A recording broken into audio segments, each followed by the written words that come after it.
So let's chat about the loft feature. So what we're going to make is this drawing right here. I like to call it the squircle. So at the top, we have a circle that blends into the bottom, which is a square. So we're only going to have 4 dimensions driving this, and I'm going to show you how to do it. At the end, you'll save this as a PDF and submit it on Blackboard. So let's go to the part. We'll start a brand new part. We're going to go to Sketch.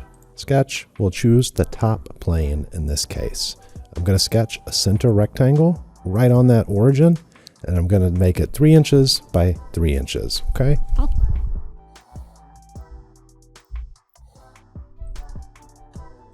And that's all I need for the sketch. I'm going to exit. Now we're going to make a reference plane. We need this for the loft. We need something for the other sketch. It needs to be parallel to it and a certain distance away.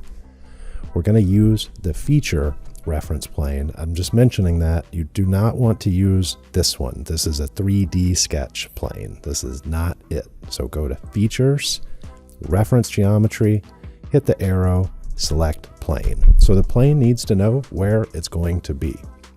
You have to reference it to other planes or features on a part. What we want is for it to be parallel to the top plane. So I'm going to open this up. I'm going to go to Top, and it's automatically going to guess that's what you want. You can change it if you need it to perpendicular or anything else, but we're going to make it parallel. We're going to make it a distance of 4 inches away. If it chooses the wrong direction, you can flip it right here, right? So you can flip back and forth. You could also make more than one reference plane in a single go, okay? So if you needed a loft, more than one sketch, you could do it very easily like this. So we only need one. We're good to go here. I'm going to hit green check. Now I'm going to sketch a circle on this plane. So I'll go to Sketch, start a new sketch, choose this plane I just made. I'm going to get normal to it. So I'll go up to my view, choose that top view, and then I'm going to put that circle right on the origin, okay? Now I'll add a dimension to the circle. Go ahead and make it 3 inches as well. Bingo, you notice the circle is black. That means it's fully defined. We have the location with the origin and the diameter with this dimension right here. So we're going to exit this sketch. I'll pan around so I can see what's going on. Now we want to connect these 2 sketches. So this is what a extrude can't do. An extrude can give you a taper, but it can't connect 2 totally different shapes. So I'm going to go to Features, Lofted Boss Base. And as you can imagine, I'm going to select both of these sketches, which are referred to as profiles when we're dealing with the loft. So select a corner of this square. Select this corner right here. Move up and select a similar spot on the circle, okay? Bang. It's going to connect those 2 shapes. Now what you might end up with, if you select a place on the opposite side of the circle and say just somewhere on the square here, sometimes it can do this and give you a really funny shape. All you do is grab this green dot and just move it back until it just looks right. There's more exact ways to do this, but this is good enough for now, okay?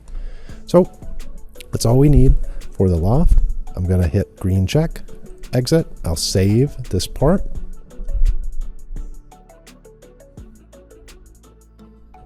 Now we'll make a drawing of it. So I've got my drawing open. I'll select the part I just made.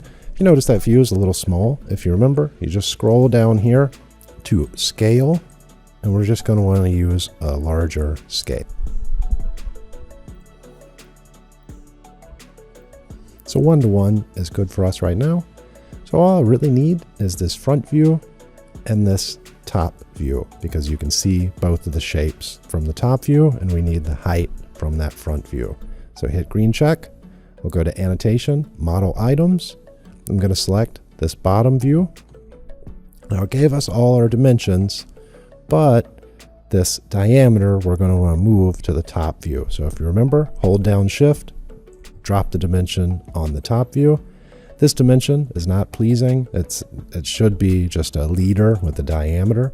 So it's not going to let us change it from here. The easiest way to get the correct one, delete it, go back to model items, select the circle from up here. Now it gives us a nice diameter on a leader, which is what we want. Okay, so we've got these dimensions. I'll go ahead and move this one up here as well. The next thing I'll do, I'm going to take these extension lines and move them in. So I select the dimension, grab this, move it toward the edge of the part, and just leave a gap. So the last thing I'll do is just name the drawing. I'll call this Loft Feature. And you're good to go ahead and save this as a PDF and submit it to Blackboard. Okay. Oh, the last thing to do, is delete these scales. You don't need those. Okay, so that's it for the Loft feature for now.